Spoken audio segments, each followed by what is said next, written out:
नमस्कार मंडळी. महाराष्ट्राच्या खाद्ययात्रेत 14व्या भागात आज आपण आहोत निसर्गरम्य अशा कोकणात. नारळाच्या रसदार चवीत मुरलेलं सुरमईचं कालवण आणि सोबत कुरकुरीत खमंग कोळंबी फ्राय अशी अस्सल कोकणी फिश थाळी पाहून तुमच्याही तोंडाला नक्कीच पाणी सुटणार आहे. चला रेसिपीला सुरुवात करूयात आणि यासाठी लागणार साहित्य आणि कृती बघूयात. कोकणी फिश थाळी बनवण्यासाठी इथे मी सुरमई घेतली आणि त्याचबरोबर घेतली आहेत कोळंबी. सुरमई मार्केटमधून कट करून आणली आणि ती स्वच्छ धुवून घेतली. तसेच कोळंबीचा आतला धागा आहे तो आवर्जून काढून टाकलाय. कोळंबी मार्केटमधून फक्त निवडून देतात किंवा त्यातलं वरचं कवच काढून देतात, परंतु आतला जो काळा धागा आहे तो आवर्जून घरी आल्यावर काढून टाकायचा, कारण त्यामुळे चव आपल्या कोळंबीला कडवट येते.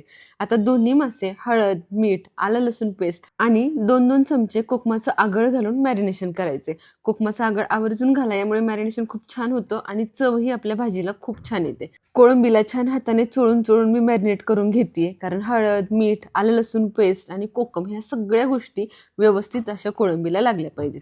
चला तर कोळंबी मॅरिनेट करून झाली. आता मासा सुद्धा याच पद्धतीने मॅरिनेट करून घ्यायचा. सुरमई घेतलाय मी इथे. आवर्जून कोकणामध्ये सुरमईचा वापर जास्त केला जातो भाज्यांमध्ये, कारण सुरमईला कोकणाचा समुद्रकिनाऱ्याचा राजा म्हटलं जातं.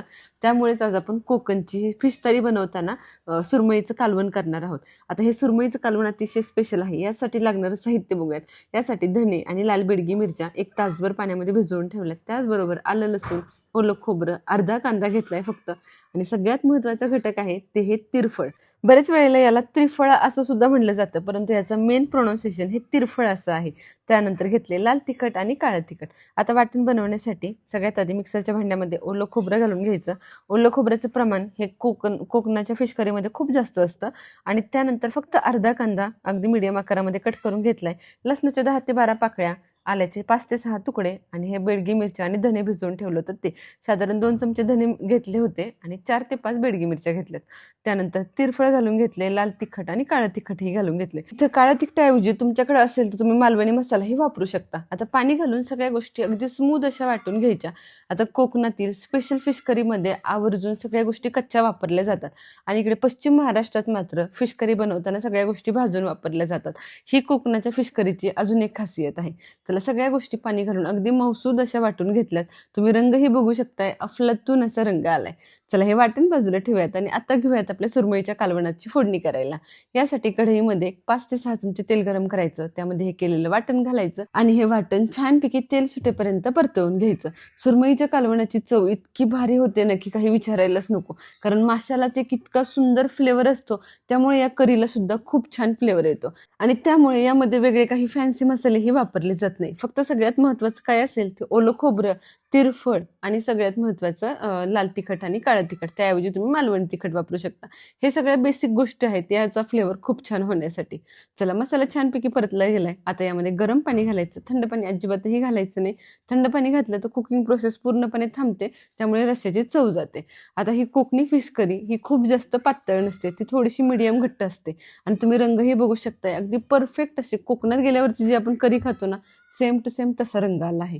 आता ही करी किमान 3 ते 4 मिनिटं छान उकळून घ्यायची, म्हणजे सगळ्या गोष्टी व्यवस्थित अशा शिजतात. आणि उकळत असतानाच यामध्ये 2 कोकमाचे तुकडे घालायचे, किंवा नसेल तर तुम्ही कोकम अगोदर मॅरिनेशन करताना लावलं तरीही चालेल. चला आता छानपैकी रस्सा उकळला गेला की यामध्ये हे मासे घालायचे.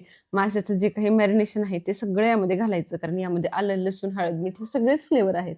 चला आता मासे घातल्यानंतर फक्त हलकंसं मिक्स करून घ्यायचं आणि झाकण ठेवून किमान 5 मिनिटं तरी भाजी ही छानपैकी उकळून घ्यायची. 5 ते 6 मिनिटात मासे छान असे शिजतात. तुम्ही बघू शकता किती अफलातून असा रंग आलाय आणि सुगंध अख्ख्या घरभर पसरला होता. इतकी सुंदर अशी आणि सुपर टेस्टी अशी फिश करी तयार झाली आहे. तुम्ही करीची कन्सिस्टन्सी सुद्धा बघू शकता. कोकणी फिश करीची हीच खासियत आहे की त्याची करी अतिशय सुंदर अशी मीडियम घट्ट असते, खूप जास्त पातळ नसते. आणि परफेक्ट असा रंग, परफेक्ट अशी कन्सिस्टन्सी आणि परफेक्ट अशी टेस्ट तुम्ही या रेसिपीमुळे अचीव करू शकणार आहात. त्यामुळे तुम्हाला सुद्धा जर कोकणी फिश करी खायला आवडत असेल ना, तर या पद्धतीने एकदा नक्की ट्राय करून बघा. चला आता वळूयात आता दुसऱ्या पदार्थाकडे, ते म्हणजे आपला कोळंबी क्रिस्पी कुरकुरीत असा फ्राय. यासाठी कोळंबीवरती लाल तिखट घालून घेतलंय. त्याचबरोबर धनापूड ही घातली. 2 चमचे लाल तिखट आणि 1 चमचा धनापूड आहे. धनापूड आणि लाल तिखट कोळंबीला व्यवस्थित लावून घ्यायचं. आता बाहेरचं कोटिंग करण्यासाठी 7 ते 8 चमचे रवा आणि 2 चमचे तांदळाचं पीठ घ्यायचं. यावरती थोडंसं मीठ घालायचं आणि सगळ्या गोष्टी व्यवस्थित मिक्स करून घ्यायच्या. त्यानंतर यामध्ये ही कोळंबी घालून घालून घ्यायची आणि आता कोळंबी या सगळ्या मिश्रणाला व्यवस्थित कोट करून घ्यायची. म्हणजे तांदळाचं पीठ आणि रव्याचं छान असं कोटिंग या कोळंबीवरती करून घ्यायचे. त्यासाठी कोळंबी फ्राय बनवताना ना ही स्टेप करताना आवर्जून तांदळाचं पीठ आणि रवा एखाद्या खोलगट बाउलमध्ये घ्या, जेणेकरून तुम्हाला हे व्यवस्थित मिक्स करता येईल. अशा पद्धतीने मिक्स केलं ना की कोळंबीच्या प्रत्येक छोट्या छोट्या कोपऱ्यांमध्ये सुद्धा तांदळाचं पीठ आणि रवा जातो आणि अजिबातही ते तेलामध्ये गेल्यानंतर सुटत नाही. कोळंबी आपली छान कुरकुरीत व्हायला सुद्धा यामुळे मदत होते. चला आता पॅनमध्ये 7 ते 8 चमचे तेल गरम केले आणि त्यावरती ही कोळंबी आपण शॅलो फ्राय करून घेणार आहोत. तुम्हाला जर कोळंबी छान डीप फ्राय केलेली आवडत असेल ना, तुम्ही या स्टेजला डीप फ्राय सुद्धा आरामात करू शकता, परंतु शॅलो फ्राय केली तरी टेस्ट सेमच येणार आहे. चला आता सगळ्या कोळंब्या याच पद्धतीने तेलामध्ये घालून घ्यायच्या आणि आता सगळ्यात महत्त्वाचं मीडियम टेम्परेचरवरती दोन्ही बाजूनी कोळंबी छान कुरकुरीत होईपर्यंत भाजून घ्यायची. मीडियम फ्लेमवरती कोळंबी छान फ्राय करून घेतल्यामुळे कोळंबी आतपर्यंत व्यवस्थित शिजते. असंही कोळंबीला शिजायला खूप जास्त वेळ लागत नाही, परंतु कोळंबी फ्राय बनवताना मात्र तेलामध्ये व्यवस्थित 3 ते 4 मिनिटांमध्ये कोळंबी आपली तयार होते. फक्त मीडियम फ्लेमवरती छानपैकी शेकून घ्या, छानपैकी तळून घ्या. चला तुम्ही रंगच बघू शकताय तेलामध्येच किती अप्रतिम असा आपल्या कोळंबीला आलाय. सगळे मसाल्यांचे फ्लेवर आतमध्ये छान एकजीव होतात आणि अतिशय ज्युसी अशी कोळंबी तयार होते. बाहेरून कुरकुरीत आणि आतून सॉफ्ट, खायला अफलातून अशी लागते.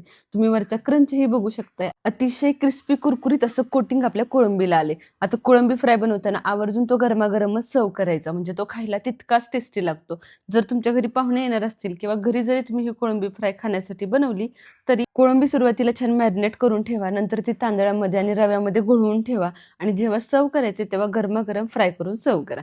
चला कोळंबी फ्राय झाली. आता वळूयात सगळ्यात महत्त्वाच्या गोष्टीकडे, ती म्हणजे आहे आपली सोलकढी.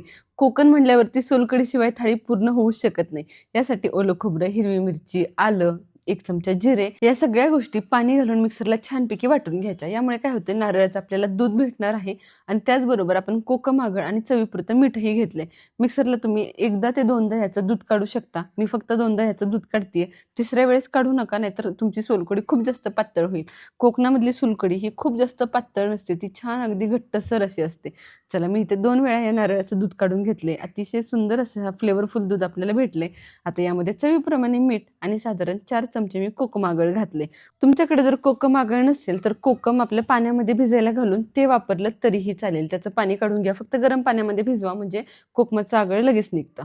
चला आता सुंदर अशी सोलकढी तयार झाली. वरून मी कोथिंबीरही घालून घेतली. चला सुंदर अशी सोलकढी आपली तयार झाली. आता घेऊयात आपली फिश थाळी सर्व करायला. सगळ्यात आधी कांदा, लिंबू आणि त्यानंतर येणार आहे आपली थंडगार अशी सोलकढी. सोलकढी बनवून तुम्ही फ्रीजमध्ये ठेवू शकता. ज्यावेळेला जेवायला बसायचे किंवा पाहुणे येणार असतील तर सर्विंग करायचे त्यावेळेला सोलकढी तुम्ही फ्रीजमधनं काढा, कारण ही सोलकढी थंडगारच प्यायला खूप छान लागते. त्यानंतर कुरकुरीत असा आपला कोळंबी फ्राय आणि अतिशय टेस्टी अशी आपली कोकणी पद्धतीची सुरमईची फिश करी. त्याबरोबर मऊ मऊ असा भात आणि सगळ्यात महत्वाचं आहे ही तांदळाची भाकरी. कोकणातली अस्सल फिश थाळी आहे म्हटल्यावरती तांदळाची भाकरी तर हवीच. चला सुंदर अशी आपली फिश थाळी तयार झाली आहे. तुम्ही हा कुरकुरीत असा प्रॉन्स फ्राय बघू शकताय. किती सुंदर असा झालाय. बाहेरून कुरकुरीत, आतून अगदी सॉफ्ट आणि ज्युसी. चवीला तर 1 नंबर झालाय. चला तुम्ही सुद्धा या पद्धतीने ही फिश थाळी नक्की ट्राय करून बघा. तुम्हाला सुद्धा अगदी कोकणात गेल्याचा अनुभव घरच्या घरी मिळणार आहे. चला तुम्ही सुद्धा ही अस्सल कोकणी फिश थाळी घरी नक्की ट्राय करून बघा. व्हिडिओमध्ये सांगितलेल्या सगळ्या टिप्स आवर्जून वापरा, म्हणजे तुमचं सुद्धा हे सुरमईचं कालवण पहिल्याच प्रयत्नात परफेक्ट असं कोकणातल्या सारखं होणार आहे. घरच्या घरी कोकणाचा आस्वाद तुम्हाला घ्यायला भेटणार आहे. चला रेसिपी आवडली असेल तर व्हिडिओला लगेच एक लाईक करा, बनवायचं असेल तर सेव्ह करा, कोणाकडून बनवून घ्यायचे असेल तर शेअर करा आणि अजून सगळ्यात महत्त्वाचं नोटिफिकेशन ते म्हणजे इथून पुढे आपली महाराष्ट्राची खाद्ययात्रा प्रत्येक शुक्रवारी तुमच्या भेटीला येणार आहे. जी की आपण दररोज तुमच्यासाठी घेऊन येत होतो ते आता इथून पुढे प्रत्येक शुक्रवारी तुम्हाला अनुभवायला भेटणार आहे. चला या सगळ्या नोटिफिकेशन सहित इथेच थांबूयात. रेसिपी आवडली असेल तर लाईक करा आणि सगळ्यात महत्त्वाचं अशा नवनवीन रेसिपींसाठी आपल्या चॅनलला सबस्क्राईब करायला विसरू नका, कारण अशा नवनवीन आणि भन्नाट रेसिपी दररोज दुपारी मी 1:30 वाजता तुमच्यासाठी घेऊन येत असते. तसेच इंस्टाग्राम आणि फेसबुकवरही आपल्या चॅनलला फॉलो करा, कारण तिथेही दररोज नवनवीन रेसिपीज येतच असतात. भेटूया पुन्हा एकदा अशाच नवीन आणि टेस्टी रेसिपी सोबत. धन्यवाद.